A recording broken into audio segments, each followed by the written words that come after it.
Hello, welcome to the video on network policy objects. In this video, we'll talk about what network policy objects are and how to use them with an example. Let's first understand what network policy objects are. Network policy objects will allow you to restrict the traffic flowing into your application. If you are a service receiving traffic, you can put restrictions in terms of receive traffic only from other pods which match so-and-so labels, or these other namespaces that match so-and-so labels. If you are a pod or a service that is getting traffic, you can decide where you want to get the traffic from. So it's like a virtual firewall that you can define within OpenShift. To understand this, let's work through an example as it is easier to see the power of it when you look at it from the practical sense. I am using a bunch of microservices that I have deployed on my OpenShift cluster. If you have followed my previous video series on building and running microservices on OpenShift, this is the same exact example. But for others, I'll give a quick review of how it works. When you access the application, it hits a microservice that will serve the UI, and this microservice is written in PHP, and it throws the HTML back. This application will allow you to register as a user, and once the user is registered, you can log in as that user, and all other registered users will be your friends, and you can access their tweets. A very simple example. The part that serves the UI is a PHP application. Then once you get the UI, in order to register yourself, you'll fill in some details on the screen, and then you'll press on submit. At that point of time, the user gets registered, and there is a backend registration service that exposes a RESTful API, which this UI will call, and that is written in Node.js. The registered user is saved into a MongoDB, which runs as another pod. So basically, this PHP front-end service is a pod, the Node.js is a pod, your MongoDB is a pod where the data is persisted.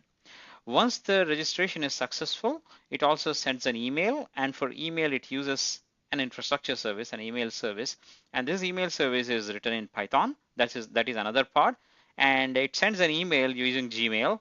And once the email is sent, it also persists the email logs into a MySQL database that is behind. So email microservice has its own database. Once you log in, you can look at the tweets. So when you view the tweets, you will be accessing the Twitter service. This is written in Java. It runs on Tomcat. And this guy goes and pulls the tweets for a particular user, and it pulls back and shows it on the screen. That's the application. The reason it is written as separate microservices is just to show an example of multiple microservices all running together. These are all polyglot microservices, each one written in a different language. Some of these microservices have their own local small databases. Another thing to note is that I have divided this microservice to deploy in 3 different OpenShift projects. The front-end microservice is deployed in a project MS client. The backend microservices, the user registration and the Twitter microservice, these are deployed in a project with name MS services, and the email service, hoping that this is written by some other team and it will be used by different applications. The email microservice is running in the project MS infra. So you can see here that there is MS client project where the front-end app is running. There is one instance running here, and there's a URL. Here is a services project where there is a user registration backend service and the Twitter service running here. And the user registration backend service also writes data to this MongoDB. And this third project, MS Infra, that is running email service that would write data to MySQL database. Now let's start using this application.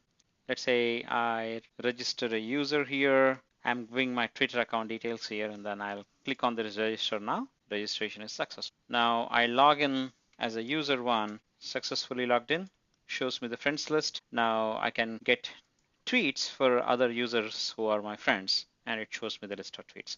So the application seems to be working pretty well, but the front-end developer has put in a hack in this code, and I'll show you what that is. Run hack.php. I see a list of all the emails sent.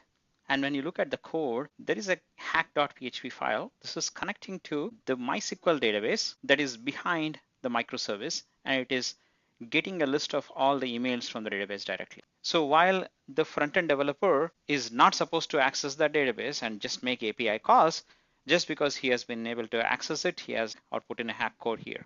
So how do we avoid these situations, right? This is where network policies come into play. So we are going to put in a network policy that defends this MySQL database from receiving any requests from anything other than the email microservice. You will define a policy and we give a name to the policy. Here I'm calling it allow 3306. You can call it anything you want. You would say that for this pod, and I have applied this label called app equal to MySQL to this pod, I would only allow ingress only the pods that have this label as app equal to email service, which is this pod, will be allowed to make calls to this pod, and all other calls will be rejected. That's how the call from this hack PHP will be rejected.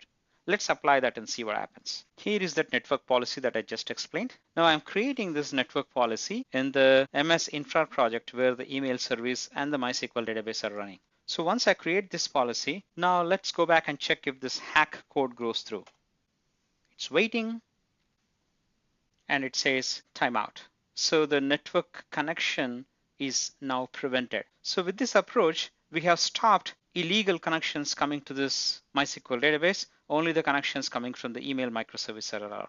So far, so good. But how do we make our entire application secure? In order to make the whole application secure, we'll start with default deny policy on each project. So now we have 3 projects. We'll first apply default deny on the 3 projects. What it'll do is it'll make all connections impossible. It won't allow calls coming into any pods, whether they are within a project or the calls are coming from outside the project. All ingress traffic to any pods is rejected. Then we'll work on opening up the connections to each and every individual pod. So basically we'll create the network policy objects that allow connections to each of the pods or services. And you'll say that, hey, these connections coming from so and so specific location are allowed. So once we set up these connections, now the default prevention will prevent all illegal connections, and only allowed connections that we are making a choice for are set up as rules to allow. Let's use the application and see. You can see that the application is working. So now we'll apply default deny rules. So I'm applying it MS client project, services project, and infra project. Now if I try to access the application, it says application is not available. So the default deny policy has restricted all connections coming into this application. Now we will set up individual policies that allow specific traffic to specific pods. This policy allows any connections to the front-end service. This is that PHP service, and it allows any connections made to port 8080. Now that the policy is applied to allow 8080 traffic coming and hitting the front end part of the application. Now the front end should be back up, but this front end will not be able to make any calls to any other services, so none of the other things would work. This policy will allow connections to the user registration backend service. I'm applying this policy to MS Services project. This policy is to allow connections to the Twitter API, and this policy is to allow your user registration service to make calls to the MongoDB database. The policies that we have applied so far are between the pods within a project. So we have, for example, the user registration service being able to make a call to MongoDB, but they are not crossing the namespaces or not crossing the projects. The next one we are going to address is across the projects. So your email service is in a different namespace called MS Infra, but it has to get calls from the other namespace, which is the MS Services project. If you look at this example here, we are allowing the email service to be called from a project that has so-and-so label. Let's look at a list of projects with labels.